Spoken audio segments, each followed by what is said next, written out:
आपल्या नावावर जेवढी काय घरं आहेत त्या सगळ्याची एनर्जी आपल्या ऑरामध्ये रिफ्लेक्ट होत असते. आपल्या हिंदू धर्मामध्ये सांगितलंय की देवाची पूजा केली पाहिजे प्रत्येक व्यक्तीने. देवपूजा करतो तेव्हा आपली एनर्जी खूप छान असते. नंतर आपण जेव्हा कामाला येतो मग वेगवेगळ्या गोष्टी घडत जातात. तर तुमचे प्रॉब्लेम्स तुमच्या एका पेपरवर लिहून काढा, स्वामींसमोर ठेवा, नंतर एक पाण्याचा ग्लास घ्या. नामस्मरणात खूप ताकद आहे का? कुठल्याही देवांचे मंत्रोच्चार तुम्ही बघा. श्री स्वामी समर्थ, ओम नमः शिवाय, ओम नमो भगवते वासुदेवाय नमः. दोन लोक बोलताना तिसऱ्याबद्दल वाईट बोलणं याच्यामुळे आपला ऑरा खराब होतो का? मी एखादा बिझनेस करतोय किंवा मी एखाद्या कंपनीमध्ये काम करतोय आणि मी माझ्या एम्प्लॉई सोबत खूप खराब वागतोय, त्याचा माझ्या प्रॉपर्टीवर, वेल्थवर, हेल्थवर कसा परिणाम होतो? जसं आपण हवेत बॉल फेकला की तो कधीतरी खाली येणार आहे, एक्झॅक्टली तसंच आहे की एकदा तो घडा भरला की आपला डाऊनफॉल सुरू झाला की एक्झॅक्टली आपण ज्या ज्या गोष्टी केलेल्या होत्या त्याच गोष्टी आपल्या ऑरामध्ये रिफ्लेक्ट होतात. मॅम, ऑरा काय? कुठल्याही देवाच्या डोक्याभोवती एक असा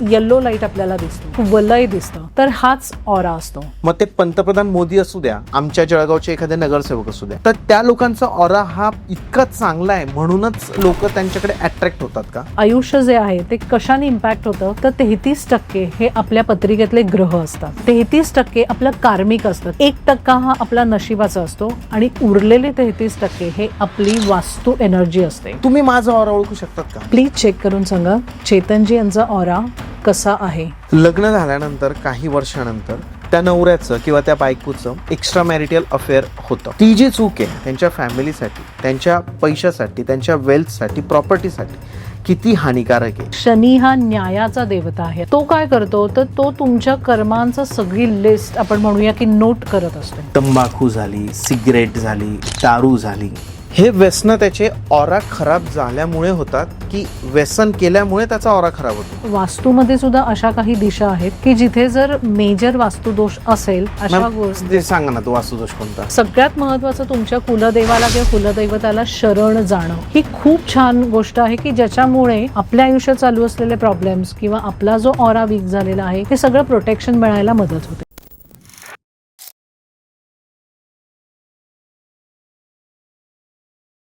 hello guys and welcome to banter with Chetan. मित्रांनो, आज आपल्या सोबत आहे अश्विनी जोशी मॅम. मॅम नमस्ते. नमस्कार. मित्रांनो, आपण एखाद्या ठिकाणी जातो किंवा कोणत्या व्यक्तीला भेटतो तर त्या व्यक्तीचा परिणाम आपल्यावर होतो. जर तो आपल्याशी अतिशय हसत हसत बोलला तर आपल्याला खूप छान वाटतं. जर तो रागाने बोलला तर आपल्याला आपला मूड खराब होऊन जातो. किंवा आपण एखाद्या कुणाच्या घरी गेलोय तर कुणाच्या घरी गेल्यावर आपल्याला खूप प्रसन्न वाटतं. आणि जर एखाद्या व्यक्तीच्या घरी गेल्यानंतर जर असंही तुम्हाला कधी होत असेल की खूप डिप्रेस फील झालंय, भरपूर लोकांना ही फिलिंग येते. या गोष्टीमध्ये काय असतं ना, त्या व्यक्तीचा ऑरा, त्या जागेचा जो ऑरा असतो तो आपल्यावर परिणाम करत असतो. आणि तो ऑरा चेक करून त्या व्यक्तीचा ऑरा चांगला कसा करता येईल किंवा तुमचा स्वतःचा ऑरा जर खराब झाला असेल तर तो चांगला कसा करता येईल हे मॅम आज आपल्याला सांगणार आहे. मॅम वास्तू करतात, ऑरा क्लिन्झिंग करतात, ऑरा स्कॅनिंग करतात, त्यासोबत मॅम टॅरोट कार्ड रीडर पण आहेत आणि अजून भरपूर मोरॅलिटीज मॅम शिकलेल्या आहेत. आणि प्रत्येकाच्या आयुष्यामध्ये जे दुःख आहे त्यांना दूर कसं करायचं याचं मेन मॅमचा हेतू आहे आणि तेच आज आपण मॅमकडून समजून घेणार आहे. मॅम, तुमचं पुन्हा एक वेळा स्वागत आहे आपल्या चॅनलवर. Thank you so much. Yes ma'am, कोणकोणत्या मोरॅलिटीज तुम्ही करतात आता सध्या बघायला गेलं तर? ऑरा स्कॅनिंग अनालिस्ट आहे, वास्तू स्कॅनिंग करते, वास्तू कन्सल्टेशन्स, वास्तूसाठी जायच्या आधी मी वास्तू कम्युनिकेशन करते की त्या वास्तूला नक्की काय हवं आहे, का प्रॉब्लेम्स येत आहेत. त्याच्यानंतर वास्तूमध्ये गेल्यानंतर ब्रह्मस्थान ऍक्टिव्हेशन म्हणून एक रिच्युअल आहे ज्याच्यामध्ये आपण त्या घरातली पॉझिटिव्ह एनर्जी अँप्लिफाय करतो, खूप जास्त वाढवतो आणि त्याचा तिथे राहणाऱ्या लोकांना कसा फायदा होईल याकडे आपण लक्ष देतो. त्याच्यानंतर साऊंड हिलिंग थेरपिस्ट आहे, रेकी हिलिंग मी देते, रेकी शिकवते, त्याचबरोबर टॅरो कार्ड रीडिंग करते. आणि फक्त टॅरो कार्ड नाही तर मी बरीच एंजेलिक रिडिंग्स करते, साईबाबांची रिडिंग्स करते, महादेवाची रिडिंग्स करते.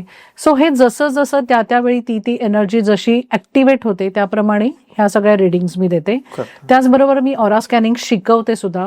जे आणि जसं मी माझ्या क्लायंटसाठी करते एक्झॅक्टली ते आणि तसंच मी माझ्या स्टुडंट्सना शिकवते. आतापर्यंत माझ्या बऱ्याच बॅचेस झालेल्या आहेत. मला असंच हवं आहे की आपल्याला कळलं पाहिजे की आपल्यासाठी काय चांगलं आणि काय वाईट आहे. बरोबर. आपण एखाद्या गोष्टीला कनेक्ट होताना ती गोष्ट आपल्यासाठी सूट आहे का नाही, युट्यूबवर बघून एकदम जाऊन क्रिस्टल्स घेतले किंवा एकदम कोणाला कनेक्ट झालं आणि उपायच काय काय घरात सुरू करायला सुरुवात केली. सो ऍक्च्युअली आपल्याला आधी कळलं पाहिजे की हे जे मी करणार आहे ते माझ्यासाठी, माझ्या ऑरासाठी सूट आहे का नाही. आणि ह्याच्यासाठी मी ऑरा स्कॅनिंग क्लासेस घेते की तुमचं तुम्ही पण शिका आणि तुम्ही पण दरवेळी कुठेतरी जायचं, कोणाला तरी विचारायचं, पैसे खर्च करायचे आणि त्याला अंत नाहीये खरं सांगायचं तर. हे सो माझं असं म्हणणं असतं की स्वतः शिका, थोडक्यात शिका आणि कमवा. हे जसं आहे तसं की तुम्ही शिका पण स्वतःसाठी, स्वतःच्या फॅमिलीला पण त्याचा उपयोग करून द्या. प्लस तुम्ही एक तुमचं साईड इन्कम आणि तुमचा एक वेगळा बिझनेस ऑकल्ट मधली जर्नी सुरू होऊ शकते. मॅम ऑरा काय आहे? कुठल्याही देवाच्या डोक्याभोवती एक असा येल्लो लाईट आपल्याला दिसतो, एक वलय दिसतं, तर हाच ऑरा असतो जो देवांचा आपल्याला दिसू शकतो. आपला ऑरा आपल्याला दिसत नाही पण आपल्याला फील होऊ शकतो. आपल्या सगळ्यांच्या शरीराभोवती एक ऊर्जा क्षेत्र असतं, एक एनर्जी असते, एनर्जी फील्ड आपण त्याला म्हणूया. तर ह्यालाच आपण ऑरा म्हणतो. आता बरेचदा असं होतं की तुम्हाला एखादा माणूस बघितलाय तर त्याच्याबद्दल असं एकदम राग आल्यासारखं होतं, किंवा तुम्ही कुठून, म्हणजे थोडक्यात असं समजा की तुम्ही ट्रेनमधनं चाललाय आणि समोर तुमच्या शेजारची सीट रिकामी आणि समोरनं एखादा माणूस आला, तो तुमच्या शेजारी बसणार आहे आणि तुम्हाला असं वाटतं प्लीज हा माणूस माझ्या शेजारी नकोय बसायला. असं का होतं? तर त्याची एनर्जी आणि तुमची एनर्जी मिक्स होते. याचाच अर्थ त्याचं जे एनर्जी फील्ड आहे, त्याचा जो ऑरा आहे तो कुठेतरी निगेटिव्ह आहे आणि त्याच्यामुळे तुम्हाला आतून एक फिलिंग येतं की हा माणूस माझ्या इथे नको यायला. सो हा मेन ऑरा असतो. किंवा काही वेळेला जसं तुम्ही मगाशी म्हणालात की काही ठिकाणी गेल्यावर किंवा काही माणसांना भेटल्यावर आपल्याला खूप छान वाटतं, खूप पॉझिटिव्ह वाटतं. सो याचाच अर्थ त्या माणसाचा ऑरा, त्या माणसाच्या शरीराभोवतीचं ऊर्जा क्षेत्र, एनर्जी फील्ड हे पॉझिटिव्ह आहे आणि त्याच्यामुळे आपल्याला ती पॉझिटिव्ह एनर्जी आपल्यापर्यंत पोचते आणि आपल्याला छान वाटतं. So this is aura. Yes. आणि मग ही जी एनर्जी आहे किंवा ऊर्जा आहे ती आपण, म्हणजे माझ्याकडे ऑरा स्कॅनर आहे, त्यांनी मी स्कॅन करते. काय होतं बरेचदा की हा जो ऑरा आहे हा काही वेळेला पॉझिटिव्ह असतो, काही वेळेला निगेटिव्ह असतो. बरोबर. आणि आजकाल जर आपण बघायला गेलं तर तो बरेचदा निगेटिव्हच असतो. कशामुळे निगेटिव्ह असतो? तर आपल्या एनर्जीमध्ये बऱ्याच गोष्टी आलेल्या असतात. ही एनर्जी कशाने तयार होते? तर सगळ्यात पहिली गोष्ट म्हणजे आपली थॉट प्रोसेस. आपण पॉझिटिव्ह विचार करतोय का निगेटिव्ह विचार करतोय? आपले इमोशन्स, आपण पॉझिटिव्ह इमोशन्स आहेत का निगेटिव्ह इमोशन्स आहेत? निगेटिव्ह इमोशन्स याचा अर्थ एखाद्या माणसाची प्रगती बघून आपल्याला काही वेळेला जेलस व्हायला होतं. एखाद्या माणसाचं खूप छान आनंद बघून आपण थोडेसे, हा मनुष्यच स्वभाव, आपण थोडेसे सॅड फील करतो. सो हे आहे negative emotion. Correct. Okay. So ह्याच्यामुळेही आपल्या एनर्जीमध्ये फरक पडायला सुरुवात होते. त्याच्यानंतर आपल्या बऱ्याच गोष्टी कार्मिक आहेत की ज्या आपण पास्ट लाईफमधनं काय घेऊन आलेलो आहोत, आपला स्वभाव कसा आहे. त्याचबरोबर बरेचदा असं होतं की लहानपणापासून आपण कोणाबद्दल तरी काहीतरी ग्रजेस असतात किंवा कोणीतरी आपल्याला अपमान केलेला असतो आणि खूप दुखावले गेलेले असतो. सो ह्या सगळ्या भावना आपण आपल्या मनामध्ये साठवून ठेवलेल्या असतात. त्याच्यामुळे आपली एनर्जी, हे सगळ्या गोष्टी आपल्या एनर्जीमध्ये येऊन बसतात, थोडक्यात आपल्या ऑरामध्ये येऊन बसतात. बरोबर आहे. त्याचबरोबर आणखीन एक महत्वाचं म्हणजे की म्हणजे समोरची लोक, आपल्या आजूबाजूची लोक, आपले फॅमिली, फ्रेंड्स, शेजारचे लोक हे आपल्याकडे कशा दृष्टीने बघतायत. म्हणजे आपल्यावर ते जेलस आहेत, आपल्याला निगेटिव्हिटी देत आहेत किंवा आपल्याबद्दल चांगला विचार करतायत, ह्या सगळ्याची मिळून आपला ऑरा तयार झालेला असतो. ओके. आणि सगळ्यात महत्वाचं म्हणजे आपण ज्या घरामध्ये राहतो त्या घरातली एनर्जी ही आपल्या ऑरामध्ये आलेली असते. म्हणजे असं बघा की आपल्या आयुष्य जे आहे ते कशाने इम्पॅक्ट होतं, तर 33% हे आपल्या पत्रिकेतले ग्रह असतात. कुंडली. आपण कुंडली म्हणूया.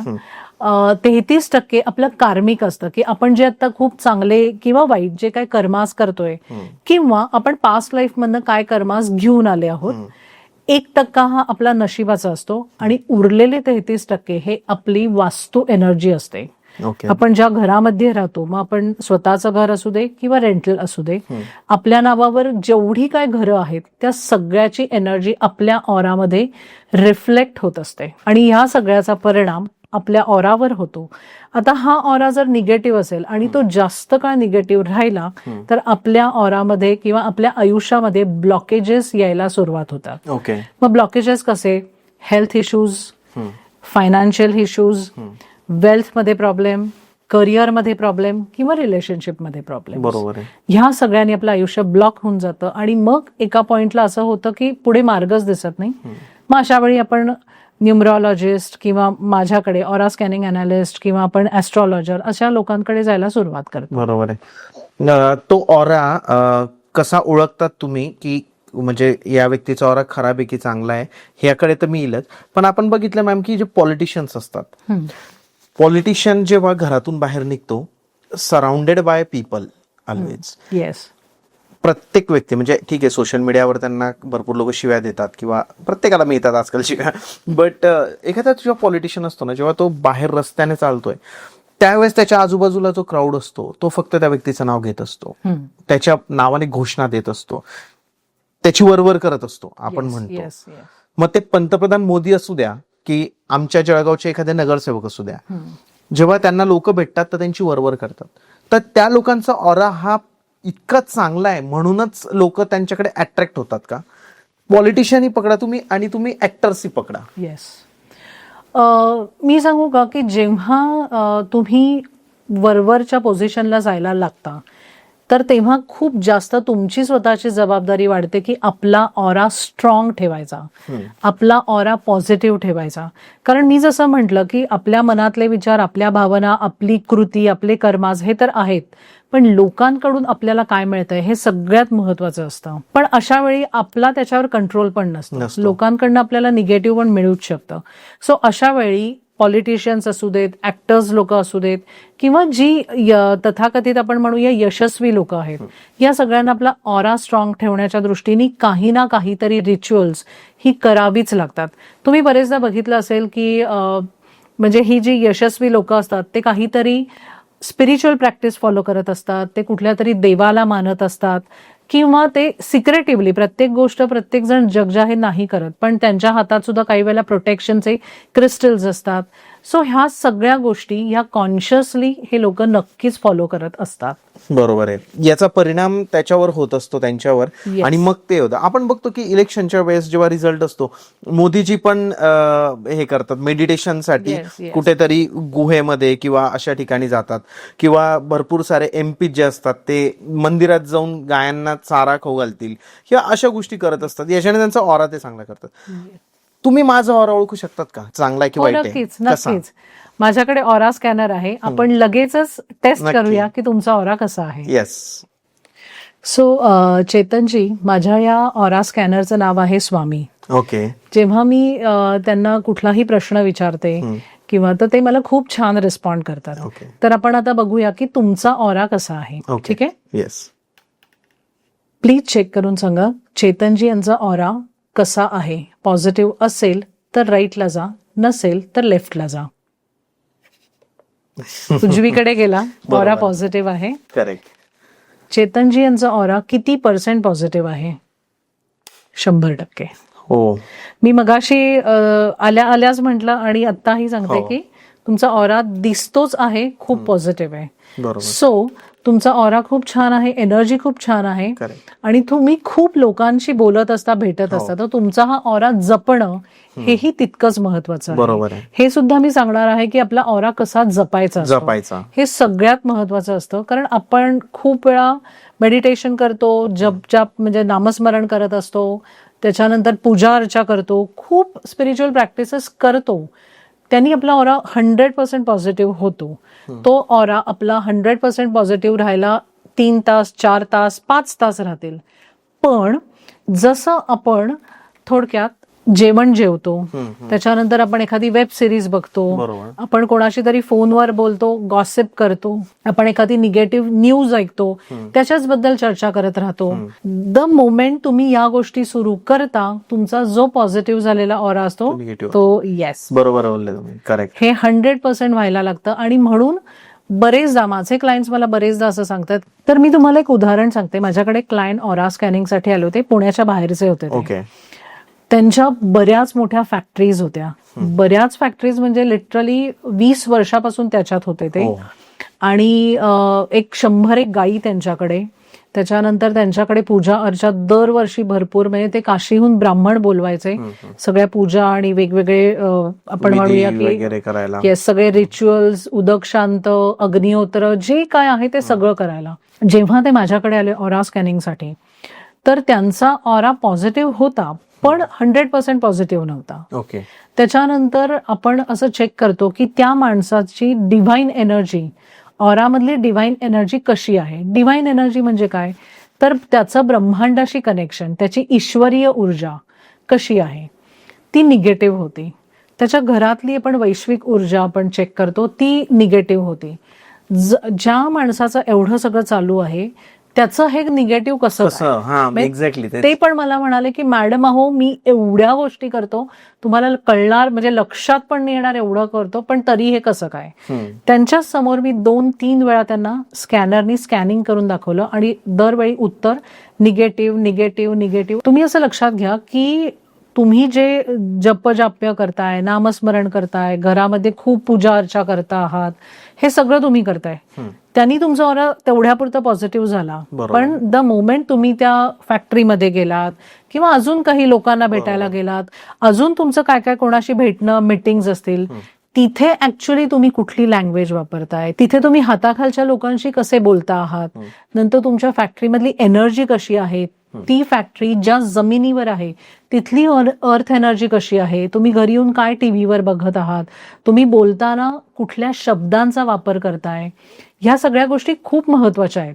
त्यामुळे तुम्ही 5 तास पूजा केली आणि तुम्ही 3 तास इकडे या निगेटिव्हिटीत घालवलं, तर तुमचा ऑरा हा निगेटिव्हच होणार आहे. बरोबर आहे. ही जी 5 तास केलेली गोष्ट असते त्याच्यापेक्षा ही 3 तासाची इतकी स्ट्रॉंग आपण करतो, किंवा कळत न कळतपणे आपण इतक्या इंटेन्सली या गोष्टी करतो की त्या आपल्या ऑरामध्ये येतात आणि आपला ऑरा निगेटिव्ह करतात, निगेटिव्ह होतो. सो माझं नेहमी म्हणणं असतं की शक्यतो लक्षात ठेवून सात्विक राहणं, विचारांनी, आचारांनी, भावनेनी, हे खूप महत्वाचं असतं. आणि ते आपल्याला जर आपण आचरणात आणलं तर आपला ऑरा पॉझिटिव्ह राहायला मदत होऊ शकते. पण हे थोडंसं अवघडही असतं आजकालच्या जगात, मी एस्पेशली म्हणेन. सो त्याच्यासाठी काही आम्ही रेमेडीज सांगतो, काही गोष्टी बरोबर ठेवायला देतो की जेणेकरून त्या माणसाचा ऑरा लॉंगर टर्म साठी पॉझिटिव्ह राहील. त्या माणसाला आम्ही फॉलो करायला काही गोष्टी देतो, बऱ्याच रेमेडीज सांगतो. या सगळ्या आपण स्कॅन करून रेमेडीज त्यांना देतो. तुम्ही सात्विक शब्द वापरला मॅम, भावनिक, वैचारिक वगैरे असं तुम्ही बोलल्या, म्हणजे काय सात्विक राहणं आजकालच्या जगामध्ये, म्हणजे काय नाही केलं आपण तर आपण सात्विक राहू, आणि काय केलं तर सात्विक राहू, त्याबद्दल काय सांगाल? सात्विक राहणं म्हणजे काय? येस, सात्विक याचा अर्थ की आचारांनी, विचारांनी, कृतींनी शुद्ध राहणं. आता शुद्ध राहणं म्हणजे काय, तर शुद्ध तुम्ही कधी असता, जेव्हा तुमचं व्हायब्रेशन्स हाय असतात, तुमच्या शरीरातून येणारी जी स्पंदनं असतात ती जेव्हा हाय लेवलला, वरच्या लेवलला असतात, तेव्हा तुम्ही सात्विक असता. सगळ्यात महत्वाचं काय आहे तर पंचमहाभूतांना कनेक्ट होणं, म्हणजे पाणी, हवा, अग्नी, वायू आणि पृथ्वी.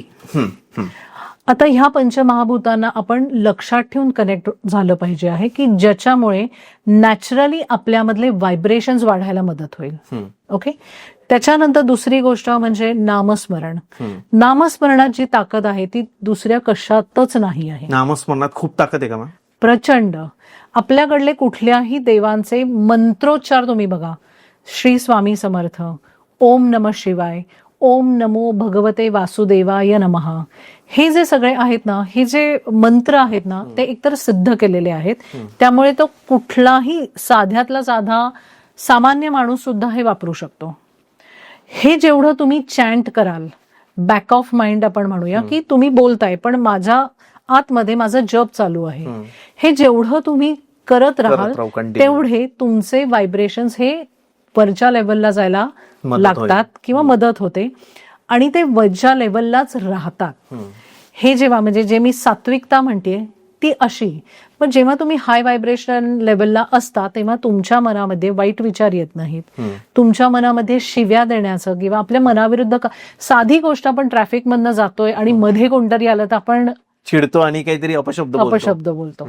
सो एक्झॅक्टली हेच आहे की जेव्हा तुमच्या आतमध्ये त्या नामस्मरणाचा जल्लोष चालू असतो, तुम्ही सतत नामस्मरण करत असता, तुमचे इतके व्हायब्रेशन्स हाय असतात की तुमच्या तोंडातून अपशब्द निघत नाही, तुमच्या विचारांमध्ये येत नाही चुकीची गोष्ट, तुमच्या आचारांमध्ये येत नाहीत की तुमच्या भावनेमध्ये येत नाही, आणि ह्याच गोष्टी आपल्या कृतीमध्ये पण त्यामुळे येत नाही. बरोबर. आणि म्हणून ही सात्विकता जर कॉन्शियसली आपण जपली तर आपले व्हायब्रेशन्स हाय राहतात आणि आपला ऑरा स्ट्रॉंग राहतो. आपला ऑरा स्ट्रॉंग राहिल्यामुळे कुठल्याही प्रकारचे ब्लॉकेजेस येत नाहीत आणि आपल्या मार्गातले जे काय अडथळे असतील ते आपोआप दूर व्हायला मदत होते. बरोबर आहे. येस. सात्विकतेमध्ये नॉनव्हेज फूड खाणं पण येतं का? सात्विकतेमध्ये नॉनव्हेज फूड खाणं येतं, पण मी असं म्हणते की लहानपणापासून आपण एक ठराविक, प्रत्येक घराची काही ना काहीतरी एक पद्धत असते. जसं आपण बेंगॉलीज म्हटलं तर ते फिश खातातच. आपण अजून कुठले कुठले लोक असतात की ते त्यांच्याकडे नॉनव्हेज हे असतंच.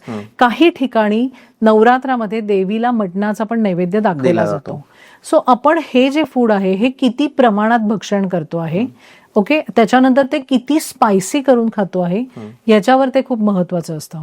पण ही व्हायब्रेशन्स वाढण्याच्या दृष्टीने मी असं स्वतः म्हणेन की जितकं सात्विक फूड आपण खाऊ, कारण शेवटी तो जो प्राणी आहे तर त्याची ती एनर्जी, बरोबर आहे, आणि त्याला मारून आपण ते खातो त्यामुळे थोडं ते निगेटिव्ह ती एनर्जी आलेलीच असते. सो हे मी इथे कुठेही मी हे सांगत नाही की नॉनव्हेज खाऊ नका. तुम्ही लहानपणापासून जे केलेलं आहे, तुमच्या घरातली जी काय एक पद्धत आहे त्याप्रमाणेच करा.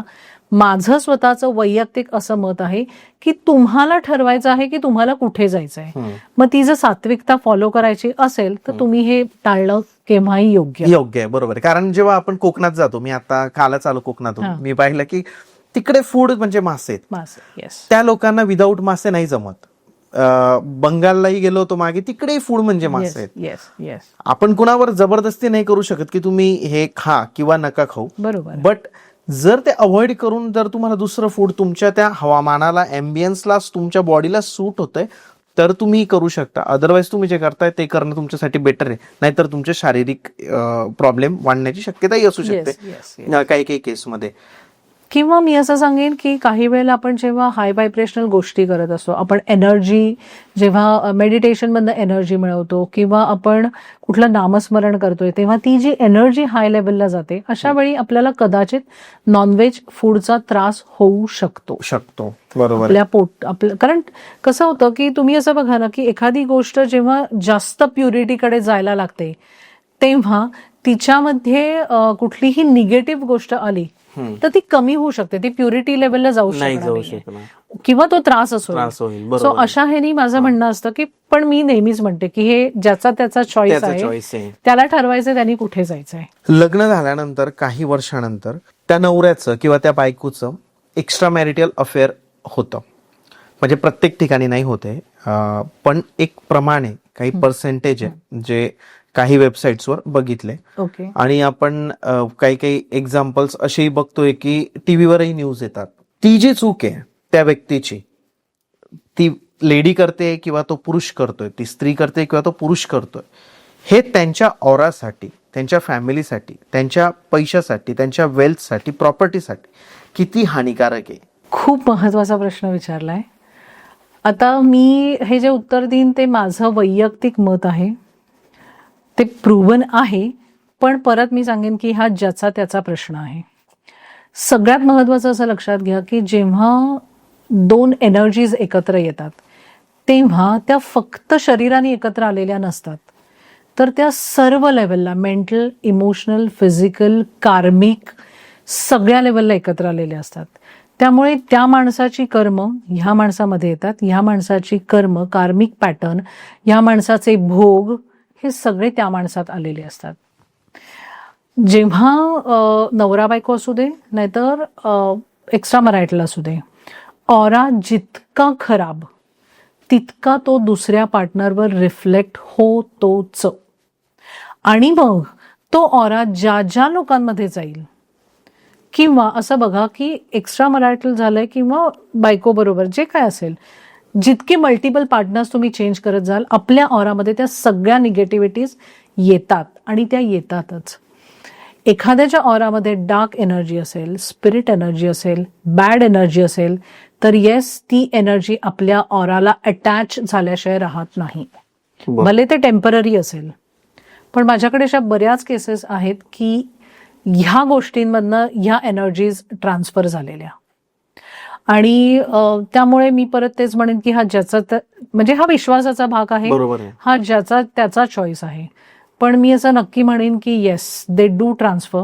त्यामुळे आपण कोणाशी आणि कोणाबरोबर जातोय, त्याचा ऑरा कसा आहे, त्याची बॅकग्राऊंड कशी आहे, त्याचा कार्मिक पॅटर्न काय आहे, त्याचा ओव्हरऑल सगळा पॅटर्न कसा आहे, बिहेवियरल पॅटर्न्स कसे आहेत, त्याचा थॉट प्रोसेस कशी आहे, त्याचं इमोशनल बिहेवियर कसं आहे, सायकोलॉजिकली तो कसा आहे, हे सगळं त्याचं या ऑरामध्ये रिफ्लेक्टेड असतं. आणि म्हणून थोडासा विचार करून पुढे जाणं हे नक्कीच असतं. कारण येस, तुमच्या सगळ्यावर त्याचा इफेक्ट आणि एफेक्ट होणारच आहे. येस, बरोबर. होऊन जाताना पाहिले काही फॅमिलीज आपण या गोष्टींमुळे खूप जास्त. तुम्ही जेव्हा सांगत होत्या की तुमचा ऑरा कसा, म्हणजे एका व्यक्तीचं जेव्हा तुम्ही उदाहरण दिलं, तर 5 म्हणजे खूप सारे हवन वगैरे करतात, ते खूप श्रीमंत आहे, गायींचा गोठा आहे, बट 3 तास ते जसं त्यांच्या एम्प्लॉई सोबत बोलतात, त्या गोष्टींचाही त्यांच्या पूर्ण ऑरावर, त्या जागेवर, त्यांच्या गोष्टींवर परिणाम होतो. तर मॅम मला सांगा ना की आज मी एखादा बिझनेस करतोय किंवा मी एखाद्या कंपनीमध्ये काम करतोय आणि मी माझ्या एम्प्लॉई सोबत खूप खराब वागतोय, त्याचा माझ्या ऑरावर किंवा माझ्या प्रॉपर्टीवर, वेल्थवर, हेल्थवर, ओव्हरऑल गोष्टींवर कसा परिणाम होतो? असं बघा की तुमचा ऑरा जेव्हा निगेटिव्ह होतो, कशाही मुळे असू दे, दुसऱ्यांमुळे असू दे, स्वतःमुळे असू दे, कार्मिकमुळे असू दे किंवा वास्तूमुळे असू दे, ऑरा निगेटिव्ह झाल्यावर आपल्या आयुष्यात ब्लॉकेजेस सुरू होतात. ब्लॉकेजेस सुरू झाल्यानंतर आपलं, थोडक्यात आपण म्हणूया की आपली विचारशक्ती खुंटते, बदलते, चेंज होते, निगेटिव्हिटीकडे जाते. अशा ह्याच्यात आपण दुसऱ्यांबद्दल जेलस होणं, दुसऱ्याचा राग मनात धरणं, दुसऱ्याबद्दल सूड भावना धरणं, हे सगळ्या गोष्टी सुरू होतात. आणि त्या फ्लोमध्ये आपण लोकांशी सुद्धा चुकीच्या पद्धतीने वागायला लागतो, सुरुवात करतो. येस. आणि ज्याचं आपल्याला गिल्ट सुरुवातीला तर नक्कीच नाहीयेत. आपल्याला उलट असं वाटतं की हा माझा अधिकार आहे. ओके, सो अशा वेळी ऑलवेज रिमेंबर की तुमचा ऑरा जेवढा निगेटिव्ह किंवा तुम्ही जेवढे चुकीच्या पद्धतीने वागताय, एक्झॅक्टली त्याच गोष्टी तुमच्याकडे परत अट्रॅक्ट होणार आहेत. कारण ऑरा जेवढा निगेटिव्ह, तेवढ्या निगेटिव्हच गोष्टी आपल्याकडे अट्रॅक्ट होतात. आणि आपला ऑरा जेवढा सात्विक, आपला ऑरा जेवढा पॉझिटिव्ह, तेवढ्या चांगल्या गोष्टी, तेवढा अबंडन्स, तेवढी प्रॉस्पेरिटी आपल्याकडे येते. त्यामुळे बरेचदा मी असं म्हणते की वास्तू एनर्जी पण इतकी खराब झालेली असते की ती आपल्या डोक्यावर परिणाम करते. आपण काय वागतोय, कसे वागतोय, सत्सद विवेकबुद्धी आपण कुठे ठेवून दिली बाजूने, काही लक्षात येत नाही आणि आपण चुकीच्या पद्धतीने वागायला लागतो. पण जेव्हा एका पॉइंटला असं होतं की जसं आपण हवेत बॉल फेकला की तो कधीतरी खाली येणार आहे, एक्झॅक्टली तसंच आहे की एकदा तो घडा भरला की आपला डाऊनफॉल सुरू झाला की एक्झॅक्टली आपण ज्या ज्या गोष्टी केलेल्या होत्या त्याच गोष्टी आपल्या ऑरामध्ये रिफ्लेक्ट होतात. ते रिटर्न तुमच्याकडे येणाऱ्या गोष्टी, जेही गोष्ट घडणार आहे, तुम्ही आज जसं वागताय समोरच्या सोबत, उद्या उठून ते तुमच्या सोबत येणार आहे. आणि मला असं वाटतं की याच्यामध्ये कुंडलीचा जर विचार केला तर शनी पण हा ग्रह असा आहे की जर तुम्ही तुमच्या एम्प्लॉई सोबत खूप खराब वागताय तर शनी तुम्हाला ते पे बॅक करतो. तो तुमचे कर्म तिथंच खराब करतो. येस, बरोबर. शनी हा ग्रह कसा आहे सांगू का, की शनी हा न्यायाचा देवता आहे असं आपण म्हणूया. तो काय करतो तर तो तुमच्या कर्मांचं सगळी लिस्ट आपण म्हणूया की नोट करत असतो. ओके, शनी हा म्हणजे थोडक्यात शनी म्हणजे 8 नंबर. 8 नंबरवर जन्माला आलेले जे काही लोक आहेत तर ती एक आपण म्हणू शकतो की ती कार्मिक, सगळे आपले कर्म फेडायला आलेली आहेत. थोडक्यात मागच्या जन्मात घेतलेली सगळी कर्ज जी काय आहेत ती फेडायला आली आहेत. सो ते कर्म फेडताना आपण असं बघा ना की कर्ज फेडताना आपल्याला थोडंसं व्याज द्यावंच लागतं. एक्झॅक्टली सेम आहे की ते कर्म फेडताना आपल्याला थोडंसं तो आपल्याला परीक्षा बघतो, थोडं आपल्याला तो डिलेज देतो, थोडंसं तो आपल्याला ऑब्स्टॅकल्स देतो, पण तिथे आपण कुठल्याही प्रकारचं डिमोटिवेट न होता आपण कसं पुढे जातोय. आणि ह्यातला मेजर फॅक्टर असा असतो की आपण लोकांशी कसं वागतोय. कारण चांगली परिस्थिती असताना सगळे चांगले वागतात, बरोबर. पण आपण एखादं करतोय आणि नको त्यावेळी एकदम ट्रॅफिकमध्ये कोणी मध्ये आलं, हाताखालच्या लोकांनी एकदम नको त्यावेळी एकदम मध्ये आले किंवा चुकीची गोष्ट केली, चुकीचं काम केलं, तर आपण ते कसं ऍक्सेप्ट करतोय आणि ते कसं त्यांना रिस्पॉन्ड करतोय हे खूप महत्वाचं असतं. आणि म्हणून हे शनी सगळं बघत असतो, न्यायाचा देवता असल्यामुळे, आणि तो आपल्याला त्याप्रमाणे डिलेज देतो. आणि येस, तुमचा पेशन्स संपला, कारण शनी आपल्याला पेशन्स शिकवतो. तुमचा पेशन्स संपला की तुम्हाला, कारण तो टेस्ट का करतो, तुमचा पेशन्स घालवणार, तुम्ही ऑफ ट्रॅक झालात की तुम्ही तुमचं खरं रूप बाहेर येणार. बरोबर आहे. तेच तो बघत असतो की किती तुम्ही ऑफ ट्रॅक जाऊन कसे वागताय. बरोबर आहे. हेच जर तुम्ही ऑफ ट्रॅक जरी झालात तरी सुद्धा परत नॉर्मल व्यवस्थित, आपण म्हणूया की युनिव्हर्सल प्रोसेसवर ट्रस्ट करून नॉर्मल म्हणजे ट्रॅकवर आलो, पुढे गेलो शांतपणे व्यवस्थित, तर आपल्याला शनीचं मिळणारं जे फळ असतं ते ऍक्च्युली सांगते की नॉर्मल माणसापेक्षा 100 पटीने मिळणार असतं आणि ते स्टेडी असतं. आणि शनी इज मनी, मग देतो तेव्हा तो खूप देतो. तुम्ही फक्त चांगले वागा लोकांसोबत आणि कुणाचं वाईट करू नका. आणि थोडा पेशन्स ठेवा. सॉरी मध्ये बोलते. आणि थोडा पेशन्स बास, थोडा तो पेशन्स आपला टेस्ट करतो. हा, बरोबर आहे. चुकीचे कर्म कोणते? सगळ्यात महत्वाचं चुकीचं कर्म म्हणजे आपल्यामुळे होणारं दुसऱ्याचं नुकसान.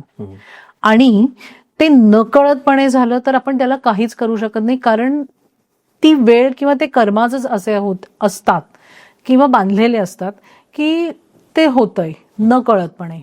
पण एखाद्याला मुद्दामून आपण काहीतरी त्याला हार्म करतोय, त्याला त्रास देतोय, त्याच्याबद्दल गॉसिप करतोय, त्याचं चांगलं होऊ नये म्हणून काम करतोय, तर येस, हे 100% चुकीचं आहे. आणि हे 100% चुकीचं कर्म आहे जे नोट केलं जातं, जे केव्हा ना केव्हा तरी आपल्याला, तुम्हाला सांगू का की कर्मांचा हिशोब असा असतो ना की 0.5% कर्म सुद्धा ठेवलं जात नाही. 0.5% कर्म सुद्धा जर चुकून असू दे नाही तर मुद्दामून असू दे, फेडावंच लागतं व्याजासकट. आणि हे प्रूव्हन आहे कर्माचा सिद्धांत. तर त्यामुळे हे सगळ्यात महत्वाचं चुकीचं कर्म मी म्हणते की दुसऱ्याचं नुकसान. आणि कुणाला हर्ट पण नको करायला, म्हणजे आपण असं नको बोलायला की दुसऱ्याला वाईट वाटतंय किंवा त्याला तिथे अपमानास्पद वागणूक पण नको द्यायला.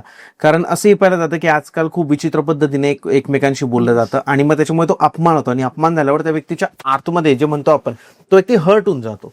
आणि त्याचाही परिणाम ते समोरच्या व्यक्तीच्या कर्मावर होतो. आणि आज तू त्याचा अपमान केलाय, उद्या दुसरं कोणीतरी तुझा अपमान करेल, आणि हे होतं असं. येस, आपण मुलांना बरेचदा शिकवतो बघा की तू एक मारलंस तर समोरचा तुला 2 मारेल, पण तू एकदा प्रेम केलंस तर समोरच्याकडून तुला 5 वेळा प्रेम किंवा चांगली गोष्ट मिळणार आहे. एक्झॅक्टली हेच कर्माचा सिद्धांत आहे. बरोबर की तू एक चांगलं कर्म केलं तर तुला 5 मिळणार आहे, पण तू एक जर वाईट केलंस तर तुझं खूप जास्त पटीने वाईट होणार आहे. तुम्ही बघितलं असेल मॅम की काही लोकांना ना व्यसनं असतात. तंबाखू झाली, सिगरेट झाली, दारू झाली, किंवा अजून मल्टिपल टाईपचे व्यसन आहेत आपण पाहिले या जगामध्ये.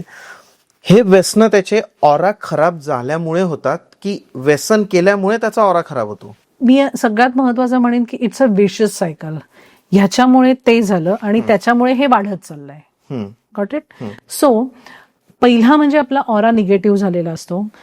ह्या सगळ्या ह्याच्यात म्हणजे एखादा माणूस ऍडिक्शनकडे जाण्यासाठी जास्त जर काय असेल ना तर एक तर वास्तू एनर्जी काम करते, निगेटिव्ह वास्तू एनर्जी, वास्तू दोष तो काम करतो. आणि दुसरी गोष्ट म्हणजे त्याच्या ऑरामध्ये कुठली तरी एनर्जी आलेली असते किंवा त्याच्या ऑरावर कोणीतरी काहीतरी केलेलं असतं, त्याचा ऑरा बांधून टाकलेला असतो. आपण त्याला बंधन दोष म्हणतो किंवा लेमॅन भाषेत ब्लॅक मॅजिक म्हणूया. ह्या गोष्टी जेव्हा असतील तेव्हा ह्या माणसाचा ऑरा खूप जास्त निगेटिव्ह होतं. तो जेव्हा जास्त निगेटिव्ह होतो तेव्हा तो चुकीच्या गोष्टींकडे किंवा चुकीच्या मार्गांकडे अट्रॅक्ट व्हायला लागतो. आणि मग त्याच्यात ऍडिक्शन असतं, त्याच्यात बाहेर म्हणजे आपण म्हणूया की भोगवाद असतो किंवा अजून कुठे कुठे जाणं असतं. सो ह्या सगळ्या किंवा त्याला कुठला तरी नाद लागलेला असतो, स्त्रियांकडे जाणं पण त्यात Yes. एक मोडतं. किंवा जुगार, सट्टा, हे सगळे. सो ह्या म्हणून मी म्हटलं की ऑरा खराब होतो, त्याच्यामुळे तो चुकीच्या गोष्टींकडे जातो, चुकीच्या गोष्टींमुळे आणखीन ऑरा खराब व्हायला आणखीन म्हणजे मदत जास्त ते होत जातं. Yes. So it's a vicious cycle. बरोबर आहे. म्हणजे एखाद्या व्यक्ती जर व्यसनी आहे तर ठीक आहे, म्हणजे कधीतरी केलेलं एखादी पार्टी म्हणा, that is different thing. Yes. But तो रेग्युलर त्या गोष्टी करतोय म्हणजे त्याच्यावर निगेटिव्ह एनर्जीचा इफेक्ट झालेला आहे. किंवा जसं तुम्ही बोलले की कुणाची ब्लॅक मॅजिक किंवा Yes, या गोष्टी, yes, आणि yes. मग ते ऑरा पण खराब होतो आणि मग त्याचा निगेटिव्हिटीकडे ती गोष्ट जात जाते. किंवा आपल्या वास्तूमध्ये सुद्धा अशा काही दिशा आहेत की जिथे जर मेजर वास्तुदोष असेल तर अशा गोष्टी अशा गोष्टी. ते सांगा ना, तो वास्तुदोष कोणता? मेजर वास्तुदोष तुम्हाला सांगू का, तर चुकीच्या दिशेमध्ये टॉयलेट आलेलं आहे, ओके, चुकीच्या दिशेमध्ये अँटी कलर आलाय, म्हणजे जर ब्लू कलर हवा असेल तर तिथे रेड कलर आलेला आहे. किंवा आपल्या घरामध्ये काही ठिकाणं अशी असतात की तिथल्या देवतांना पाणी चालत नाही, मग तिथे कदाचित फायर आलेला आहे किंवा पाणी आलेलं आहे. सो अशा वेळी हे जे मेजर वास्तुदोष होतात तर त्याची एनर्जी इम्बॅलन्स होते, आणि ही एनर्जी आपल्या जेव्हा ऑरामध्ये येते किंवा आपण त्या घरामध्ये जास्त काळ राहतोय तर ती एनर्जी आपल्या ऑरामध्ये येते आणि त्याच्यामुळे ह्या गोष्टींकडे आपली पावलं आपोआप वळतात. बरोबर आहे. म्हणजे मला जेवढं कळालं मॅम याच्यातून, तर खूप इंटरेस्टिंग आहे ही गोष्ट की आता सकाळी आपण देवपूजा करतो. आपल्या हिंदू धर्मामध्ये सांगितलंय की देवाची पूजा केली पाहिजे प्रत्येक व्यक्तीने. देवपूजा करतो तेव्हा आपली एनर्जी खूप छान असते. नंतर आपण जेव्हा कामाला येतो मग वेगवेगळ्या गोष्टी घडत जातात आपल्यासोबत. मग त्यावेळेस काय होतं ना की आपला मूड थोडा डिप्रेस होऊन जातो जर निगेटिव्ह गोष्ट घडली तर.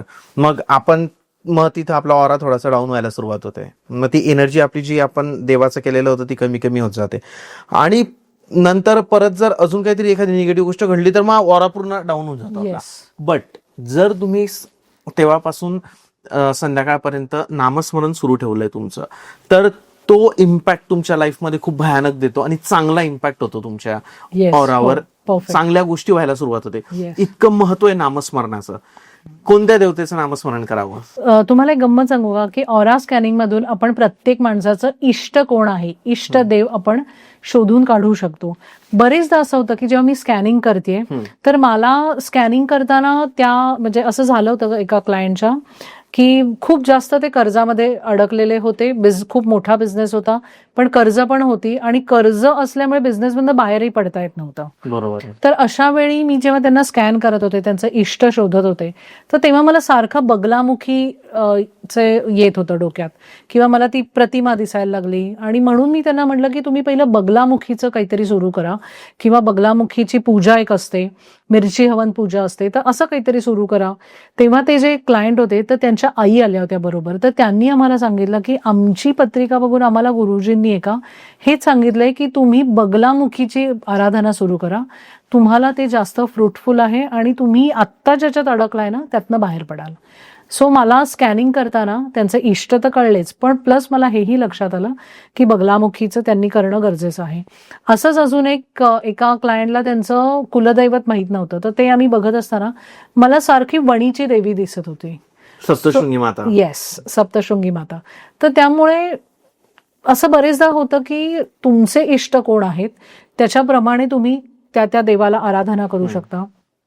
नंतर तुम्ही कुलदैवत तुमचं जर, सगळ्यात महत्वाचं तुमच्या कुलदेवाला किंवा कुलदैवताला शरण जाणं ही खूप छान गोष्ट आहे की ज्याच्यामुळे आपल्या आयुष्यात चालू असलेले प्रॉब्लेम्स किंवा आपला जो ऑरा वीक झालेला आहे हे सगळं प्रोटेक्शन मिळायला मदत होते. मी स्वतः स्वामींना मानते, त्याच्यामुळे मी नेहमीच सगळ्यांना सांगते की तुम्ही सगळ्यांनी स्वामींना शरण जा. आणि एक स्वामींची एक खूप छान छोटीशी साधना आहे. आपल्या आयुष्यात जेव्हा काही प्रॉब्लेम्स येतात किंवा आपल्याला कळत नाही पुढे कसं जायचं आहे, दरवेळी असं लक्षात येत नाही की ऑरा ब्लॉक झालाय किंवा ऑरा निगेटिव्ह झालाय, हे प्रत्येकाला नाही लक्षात येत. पण मग सोपा मार्ग तुम्ही काय करू शकता, तर तुमचे प्रॉब्लेम्स तुमच्या एका पेपरवर लिहून काढा, स्वामींसमोर ठेवा, नंतर एक पाण्याचा ग्लास घ्या, उदबत्ती पेटवा, आणि तुम्ही 11 वेळा निशंक हो हा जो तारक मंत्र आहे तो मनापासून स्वामींच्या समोर म्हणा. असं 21 दिवस करा. तो मंत्र 11 वेळा म्हणून झाल्यानंतर ते पाणी प्यायचं. पाणी पिताना असं त्या पाण्यामध्ये बघा आणि म्हणा की हे सगळे माझे प्रॉब्लेम्स सॉल्व्ह झालेले आहेत. आणि तो जो काय उदबत्तीचा अंगारा आहे तो तुमच्या थर्ड आय चक्राला लावा. 21 दिवस करून बघा, तुम्हाला क्लॅरिटी नक्कीच येणार आहे. तुम्हाला तुमचे मार्ग ओपन झालेले लक्षात येतील, किंवा पुढे कसं जायचं, आपल्याला काय करायचं आहे, किंवा असं काहीतरी होईल की तुम्हाला त्या प्रॉब्लेम मधनं बाहेर काढण्यासाठी योग्य व्यक्ती तुमच्या आयुष्यात येईल. असं काही ना काहीतरी हे मी नक्की सगळ्यांना सांगेन की स्वामींना शरण जा आणि हे तुम्ही करा. याच्यातनं खूप जास्त आपल्याला फायदा होतो. बरोबर आहे. मोबाईलवर बोलतो मॅम आपण, तर आजकाल प्रत्येक जण मोबाईलवर बोलतो आणि त्याचं प्रमाणही खूप वाढलंय. पण बोलताना कामाव्यतिरिक्त मग याच्याबद्दल गॉसिप करू, त्याच्याबद्दल गॉसिप करू, या गोष्टीही खूप वाढलंय.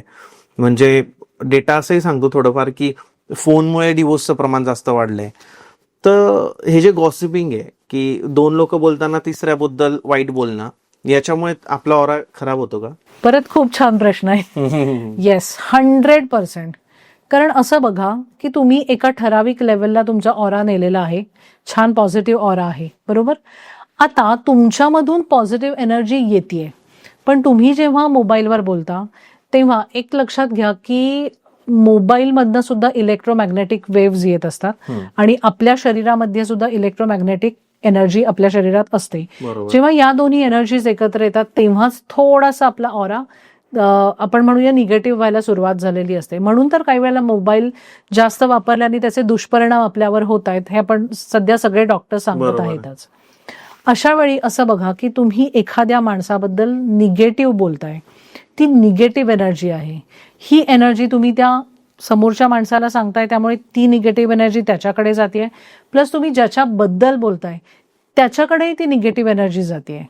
सो ही एनर्जी इतकी निगेटिव्ह होत जाते आणि समोरचा माणूस जेव्हा ते ऐकत असतो, नॅचरली तो तुम्हाला त्याच्याबद्दल चांगलं नाही सांगत ना, तो तुम्ही जे निगेटिव्ह सांगताय त्याच्यात अजून ऍड करतो. सो ही निगेटिव्ह एनर्जी इंटेन्स होत जाते आणि ती जेवढी निगेटिव्ह तेवढी तुम्ही तुमच्या समोरच्या माणसाची एनर्जी डाऊन करता. प्लस तुम्ही आतापर्यंत जी पॉझिटिव्ह एनर्जी मिळवलेली आहे ती पण हळूहळू डाऊन व्हायला सुरुवात होते. म्हणजे दोघांच्या याच्यात फरक पडतो. येस, ज्याच्याबद्दल बोलताय त्यालाही तुम्ही निगेटिव्ह एनर्जीज देताय ना. बरोबर आहे. आणि प्लस तुमची एनर्जी, पॉझिटिव्ह एनर्जी तुम्ही पाठवून निगेटिव्ह, म्हणजे थोडक्यात तुमची पॉझिटिव्ह एनर्जी तुम्ही कन्व्हर्ट करताय निगेटिव्ह मध्ये आणि ती एनर्जी पाठवताय. बरोबर आहे. सो तो नक्कीच परिणाम आपल्याला होतो. असं एखाद्या व्यक्तीकडे बघून तुम्हाला आयडिया येऊन जाते का की या व्यक्तीचा ऑरा पॉझिटिव्ह आहे की निगेटिव्ह आहे, आणि तुम्ही काय बघतात त्याचे गुणधर्म की त्याच्यावरून तुम्हाला जाणवतं की अरे हा कुठेतरी निगेटिव्ह ऑरामध्ये जगतोय किंवा प्रॉब्लेम झालाय? येस, मी सांगू का, ऑफलाईन पण ऑरा स्कॅनिंग करते, ऑनलाईन पण ऑरा स्कॅनिंग करते, फोटोमधून पण करते. सो एखादा माणूस बघितल्यावर, एखाद्या माणसाचा फोटो बघितल्यावर, एखादा माणूस ऑनलाईन बघितल्यावर त्याची एनर्जी लगेच लक्षात येते. ही सगळ्यात पहिली गोष्ट, कारण आता इतके वर्ष ह्याच्यात आहे म्हटल्यावर लक्षात येतं. दुसरी गोष्ट की त्याचा बिहेवियरल पॅटर्न लक्षात येतो, तो कसा बोलतोय, त्याचे फेशियल एक्सप्रेशन्स कसे आहेत, त्याचे बॉडी लँग्वेज कशी आहे, अँझायटीमध्ये आहे का, डिप्रेसिव्ह आहे का, किंवा काही वेळेला तो जे बोलतोय ते सुद्धा इतकं विचित्र असतं की ते स्वतः तो नसतो बोलत. अशाही गोष्टी लक्षात येतात. सो आता ती आपण म्हणूया की नजर तयार झाली आहे की त्याची एनर्जी कशी आहे, किंवा त्याच्या ऑरामध्ये काय गोष्टी असू शकतील, किंवा त्याच्या वास्तूमध्ये. कारण बरेचदा असं होतं की जेव्हा क्लायंट्स माझ्याकडे येतात ते त्यांचे प्रॉब्लेम सांगत असतानाच काही वेळेला वास्तू कम्युनिकेशन, मी तुम्हाला सांगितलं की वास्तू कम्युनिकेशन पण करते. सो अशा गोष्टी यायला लागतात की यांच्या ह्या दिशेमध्ये नक्की प्रॉब्लेम असणार आहे, किंवा त्यांच्या या गोष्टीमध्ये काहीतरी चुकीचं ठेवलं गेलेलं आहे. सो हे मी विचारल्यावर मी थोडक्यात त्यांच्याबरोबर हे टॅली करते आणि बरोबर तसं बरेचदा, म्हणजे सेम असतं ते. येस, आय वुड से की 95% ते बरोबर आलेलं असतं की त्यांच्या त्या झोनला तिथे प्रॉब्लेम्स असतात, चुकीच्या गोष्टी आलेल्या असतात, चुकीच्या एनर्जीज असतात, आणि त्याच्यामुळे त्या ह्यांच्या ऑरामध्ये रिफ्लेक्ट होऊन ते तसे वागतायत, तसे बोलतायत, तसे प्रॉब्लेम्स आहेत. बरोबर आहे. करेक्ट. तुम्ही इंडियामध्ये पण भरपूर वास्तू कन्सल्टन्सी केलेल्या आहेत आणि ऑरा स्कॅनिंग एकत्र तुम्ही करता त्या गोष्टी. आणि तुम्ही बाहेर देशात पण केलंय, म्हणजे USA झालं, तर अमेरिकेतही तुम्ही काही कन्सल्टन्सी केलेल्या आहेत स्कॅनिंगच्या, वास्तूच्या. तुम्हाला काय वाटतं की कल्चरचा जो डिफरन्स आहे तो ऑरावर फरक करतो का एखाद्या व्यक्तीच्या आणि त्या जागेच्या? म्हणजे आपण भारताचं कल्चर जर थोडं पाहिलं तर थोडं नॉर्मल आहे, म्हणजे खूप धार्मिक वाटतं, बऱ्यापैकी स्पिरिच्युअल आपले लोक आहे. US मध्ये वेस्टर्न कल्चर जास्त फॉलो होतं, तिकडे इतकं नाही या गोष्टींना प्राधान्य दिलं जात. तर त्यांच्या लोकांचा ऑरा आणि आपल्या लोकांचा ऑरा किंवा तिकडच्या जागेचा ऑरा आणि आपल्या जागेचा ऑरा यात काय फरक आहे? सगळ्यात महत्वाचं म्हणजे सांगू का की येस, वास्तू म्हणजे वास्तुशास्त्र जे आहे ते आहेच आहे. त्यामुळे जे इथे आहे ते जगाच्या पाठीवर सगळीकडे कुठेही आहे. ओके. फक्त बॅरियर हा कुठे येतो तर थॉट प्रोसेसमध्ये. आपल्या इथे आपण थोडे स्पिरिच्युअल आहोत, आपण थोडे धार्मिक आहोत, आपण या सगळ्या गोष्टी मानतो, आपण या सगळ्या गोष्टी पाळतो, आपण या सगळ्या गोष्टी करतो आणि त्याच्यामुळे तो इम्पॅक्ट जास्त आहे. आणि तिथे थॉट प्रोसेस त्या मानाने इतकी धार्मिक किंवा इतकी स्पिरिच्युअल नसल्यामुळे ते लोक पटकन हे मानतात असं नाही. पण माझे असे काही क्लायंट्स आहेत की एक जण होते की ते सांगू का साधारण 95 मध्ये ते US ला कॅलिफोर्नियामध्ये शिफ्ट झाले. त्याच्यानंतर पहिली 10 वर्ष त्यांची चांगली गेली. त्याच्यानंतर त्यांनी घर घेतलं तिथे आणि घर घेतल्यानंतर ते म्हणाले की साधारण म्हणजे त्यांनी 2005 मध्ये तिथे घर घेतलं आणि तेव्हापासून आतापर्यंत म्हणजे ते त्याच घरात आहेत आणि बऱ्याच गोष्टींच्या उलथापालथ झालेली आहे आणि खूप गोष्टी अनुभवाला पण आलेल्या आहेत. तर आता ते तिथे असल्यामुळे थोडंसं आपण म्हणूया की तिथली रिजिड मेंटॅलिटी होते, पण लाईफ थ्रेटनिंग काही झालं नाही, पण करिअरमध्ये ग्रोथ नाही. नंतर प्रत्येक गोष्टीमध्ये ऑब्स्टॅकल, प्रत्येक गोष्टीमध्ये अडथळे, खूप फाईट केल्याने ती गोष्ट मिळणार. प्रमोशन लेवलला, इन्क्रीमेंट लेवलला, मुलांच्या शाळेच्या ऍडमिशनच्या लेवलला. सो ह्या जवळजवळ आपण म्हणूया की 20 वर्षानंतर कुठेतरी त्यांना असं लक्षात आलं की काहीतरी प्रॉब्लेम आहे. पण हा जर हेच इंडियात असतं तर एखाद्या पटकन झालं असतं, पण तिथे म्हटलं ना की थोडंसं थॉट प्रोसेस रिजिड होऊन जाते, त्यामुळे रिजिडिटीमुळे थोडंसं त्यांना डिले झाला तो. पण जेव्हा ती केस माझ्याकडे आली, मी स्कॅनिंग केलं, मी वास्तूचं स्कॅनिंग केलं आणि मग मी वास्तू कम्युनिकेशन केलं, तेव्हा असं लक्षात आलं की जेव्हा त्यांनी ते घर विकत घेतलं होतं तर ते ज्यांनी विकलं घर ते एक अमेरिकन कपल होतं. तर ती जी लेडी होती तर तिला ते घर विकायचं खूप इच्छा नव्हती, पण तो मोठा बंगला होता आणि ते दोघं ओल्ड कपल होतं, त्यांना ते तेवढं सगळं तर झेपणार नव्हतं म्हणून त्यांनी ते विकलं. तर काही वर्षांनी ती जेव्हा लेडी गेली, कारण ते खूपच ओल्ड होते, तर ती लेडी गेली तर मला त्याच टाईपची एक लेडी त्या घरामध्ये दिसली जेव्हा मी वास्तू कम्युनिकेशन केलं. आणि मग हे मी त्यांच्याशी बोलले की मला अशा अशा टाईपचं काहीतरी दिसतंय, तर मग त्या कशा होत्या काय. सो बरेचदा असं होतं की म्हणजे मी असं म्हणेन की जेव्हा आउट ऑफ इंडिया आपण जातो, तर सिंगापूरचे पण माझे काही क्लायंट्स आहेत, तर तिथे ना ह्या लोकांना थोडा एक्सपिरियन्स आल्यावर मग ते बिलीव्ह करतात, नाहीतर तोपर्यंत थोडीशी थॉट प्रोसेस त्यांची रिजिड असते. आणि मी स्वतः जरी तिथे गेले आणि तिथनं केलं तरी मी मुद्दामून कोणाला चेंज करायला सांगत नाही किंवा तुमची थॉट प्रोसेस कशी चुकीची असं काहीच बोलत नाही, कारण बरेचदा असं असतं की अनुभव आल्याशिवाय आपण काही करू पण नाही करू शकत. एक्झॅक्टली. सो पण आहेत असेही काही अनुभव आहेत की तिथे त्यांना ते आलेले आहेत. इव्हन अजून एक क्लायंट आहे माझं, तर तिचं जेव्हा, ती पुण्यातच आहे, तिचं जेव्हा मी घर स्कॅन केलं तेव्हा ती ज्या ज्या घरांमध्ये राहिली तिथे जे जे काय प्रॉब्लेम्स होते, काही एनर्जीज मला सापडल्या, ते मी तिला सांगितलंच की या ठिकाणी मला काही तुझ्या या घरांमध्ये ही एनर्जी मला सापडतीये किंवा दिसतीये. तर ती एक्झॅक्टली हेच म्हणाले की मॅडम मी जेव्हा अमेरिकेला गेले होते तर मला असं सारखं वाटत होतं की माझ्याबरोबर कोणतरी आलंय. आणि अमेरिकेहून ती जेव्हा पुण्यात आली परत, तेव्हाही ती म्हणाली की मला असं जाणवतं की माझ्याबरोबर कोणतरी आहे. आणि आता ती ज्या घरामध्ये राहते तिथे सुद्धा एक कॉर्नर असा मला स्कॅनिंग करताना लक्षात आलं की तिथे कोणतरी आहे. आणि हे बरेच वर्षापासून चालत आलंय. सो आपण म्हणूया की वास्तू ही तीच आहे, वास्तुशास्त्र पण तेच आहे, फक्त तुमची थॉट प्रोसेस कशी आहे, तुमची त्या गोष्टीकडे बघण्याचा तुमचा अप्रोच कसा आहे ह्याच्यावर आपण वास्तू करायची का नाही हे ठरतं. मॅम थँक्यू सो मच, खूप छान माहिती दिली तुम्ही. म्हणजे ऑरा स्कॅनिंग, वास्तू आणि एखाद्याची एनर्जी आणि त्याचे तुमच्या लाईफवर होणारे परिणाम, या सगळ्या गोष्टीवर खूप छान माहिती मिळाली.